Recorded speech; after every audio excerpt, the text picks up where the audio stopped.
So today we're going to be looking at completing problems that involve simplifying radicals, which means we're going from an entire radical to a mixed radical, and then working in reverse, so going from a mixed radical to an entire radical. Simplifying is definitely the method that you're going to use most frequently in the courses to come.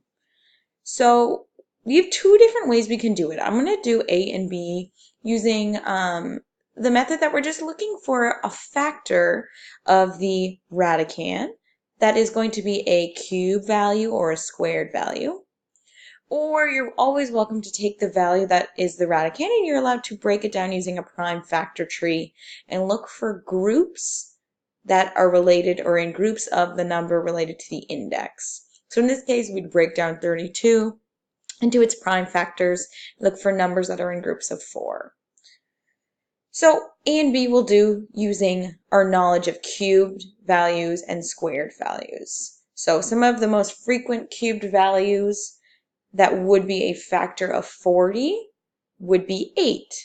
So I could rewrite this as the cube root of 8 times 5.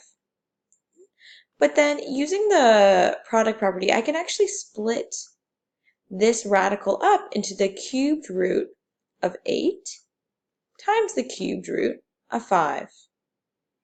And then we are allowed to calculate the cubed root of 8. We are able to do that and find 2 cubed root 5. And because we cannot calculate the cubed root of 5 to a nice natural value, we're going to leave it like this. This is its simplified form. For the second one, we're looking for a square value that is a factor of 242. So I always suggest start with your biggest values and work backwards. So think of square numbers that are quite large and then move towards those smaller square values. So we know 12 is 144 squared. So 11 squared gives me 121, which this one could actually be written as 121 times 2, which can be 121 times root 2. And the square root of 121 is 11, and we leave that root 2.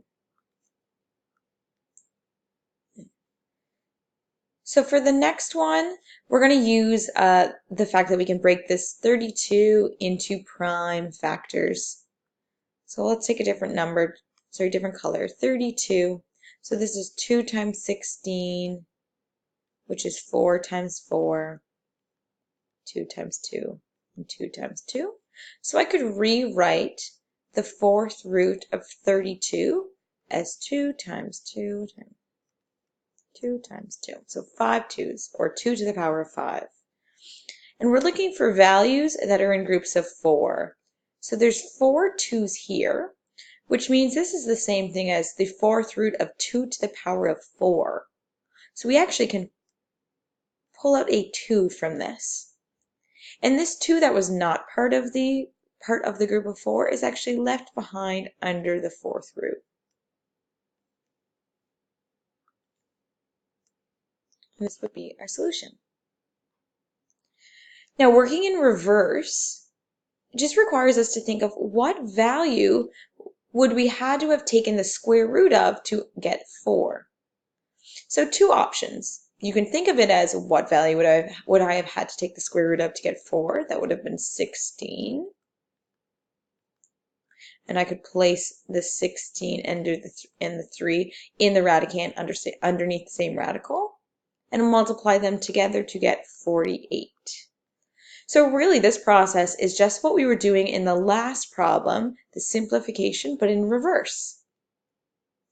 Another option you can always use is instead of looking at it and saying, how would I have gotten a 3 by taking the cubed root of something?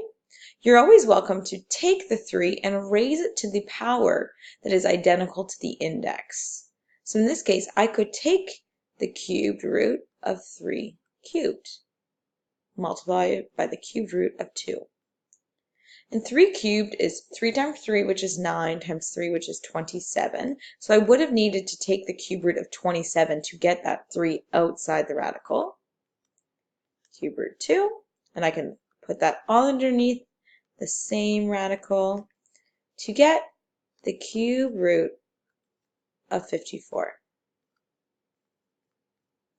In the last problem, understanding that property, we can put that 2 back under the fifth root by raising it to the power of 5. And 2 to the power of 5 is actually 32.